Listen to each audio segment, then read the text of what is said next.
So Skyrim NPCs have at times hilarious dialogue. What does it take to build a good NPC dialogue? The main thing is to make them reactive. A lot of times when you write characters for movies or things like that, you want to make that character interesting for themselves, right? What's their story?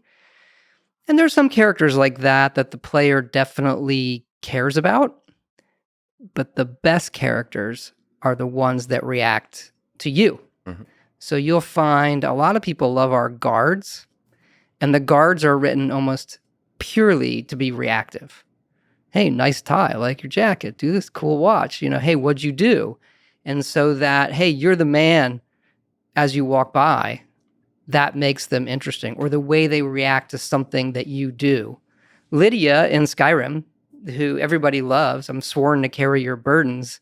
That's a generic line that all of the, housecarls have. And it just kind of lands when she says it. Why does it land? Did you anticipate it would land? There's a slight snarkiness in that particular read of it, and you're asking her to do something, and she's reacting to you. What about the trade-off between maybe the randomness and the scripted nature of the dialogue? Like, is there any room for randomness of the dialogue tree? Oh, absolutely. We tend to write them in stacks with, it's a very small, think of it as a small state machine that just says, okay, this is what's happening. Here's a random list of things I could say to that. And then some of that plays out in ways you don't anticipate. But we look at the things, what are the players doing that we could have the characters respond to that they don't expect, jumping on tables or stealing stuff or, sneaking in the middle of the night or those kind of things. The more that we can do, the more reactive and interesting the characters appear. And these state machines, how big are these things? Are these individual to the individual characters? It's just fascinating how you design state machines. Is it just a giant? I would think of the AI as one big one. Yeah. Oh, so for sort of everybody. So there's an AI.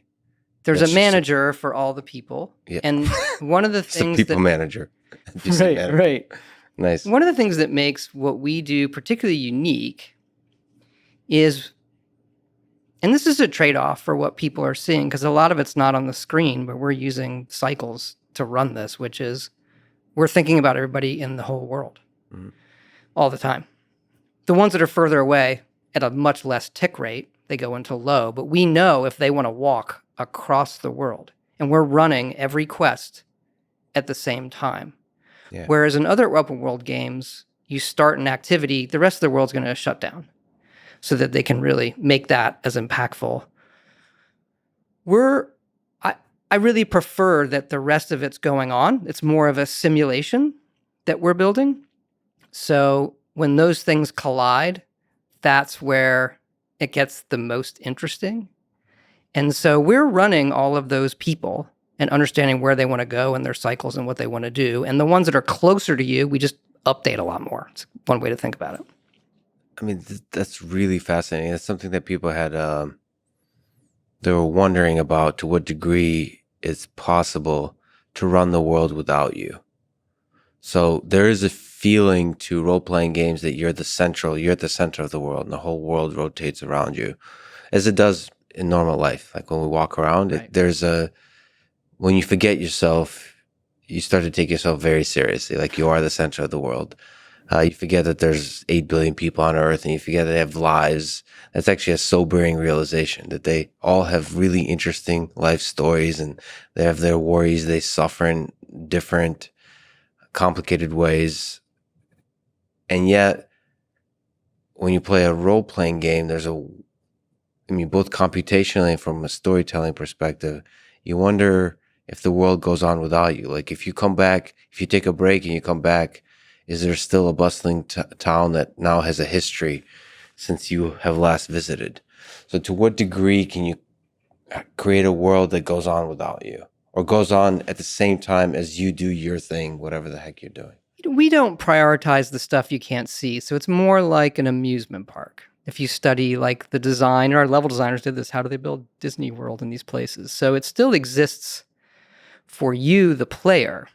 So it is fairly, when you're going to come in, this is what you're going to see. The shops are in the front. You're going to do this.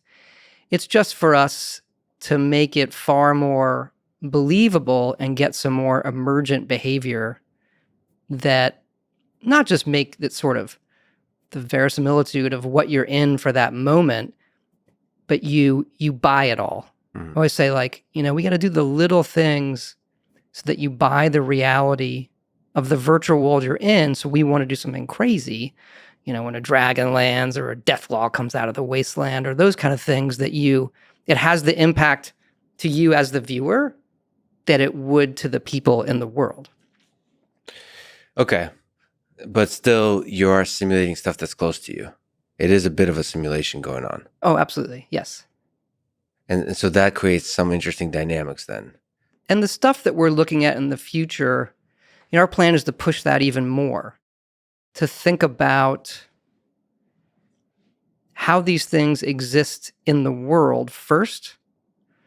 And we do some of this, but even more so in the future to say, how do these things exist? Take like a faction in the world. What is their role in the world? As opposed to just their role is for the player to join it, go through a bunch of quests and become the head of the faction. Think a little bit deeper about the simulation and what would the Mages Guild be doing in a fantasy world?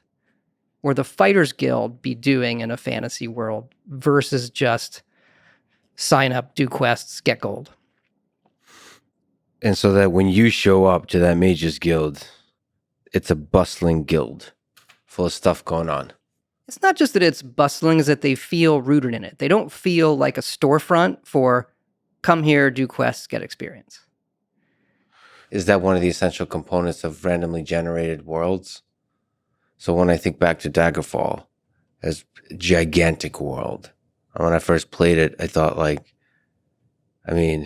you're just struck by the immensity of it. Right. The immensity of the possibility. When you're young and you look into your future, it's wide open and you can do anything.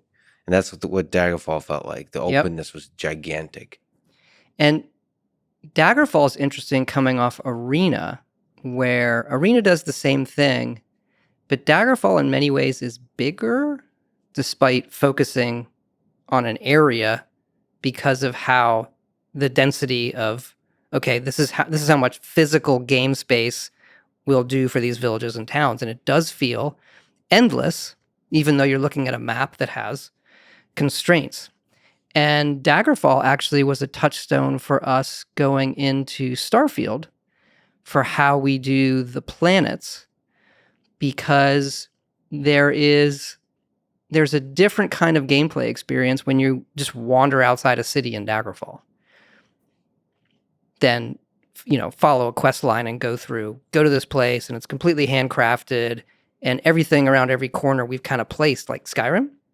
Starfield's a bit more like Daggerfall, and if you wander outside the city, we're going to be generating things, and you kind of get used to that game flow, different than we've done before, and fun in a different kind of way. We'll talk about Starfield. So just for people who don't know, and how dare you for not knowing, but with Daggerfall, we're talking about the Elder Scrolls series that started. So talking about the big titles within the series, started with Arena in 94, Daggerfall in 96. I didn't look up the years before this. This is depressing or awesome. So all of these games brought hundreds, probably for some of them thousands of hours of joy for me. So Arena, Daggerfall, Morrowind, Oblivion, and Skyrim. So I don't remember Arena being that open world. Well, it's all the provinces. It follows kind of the same pattern. It just doesn't have all the number of villages and places that Daggerfall has, while Daggerfall focuses on the Iliac Bay area. Arena does it all. It just changes the scale in terms of, one block on the map equals this much space. There is something that, I'm speaking to anecdotal experience, but I just remember it feeling wide open, Daggerfall. It definitely was, in yes. the way Arena didn't. I don't remember. Maybe because Arena, it was so cool to have the role playing game aspect. You're focused on the items and the character development.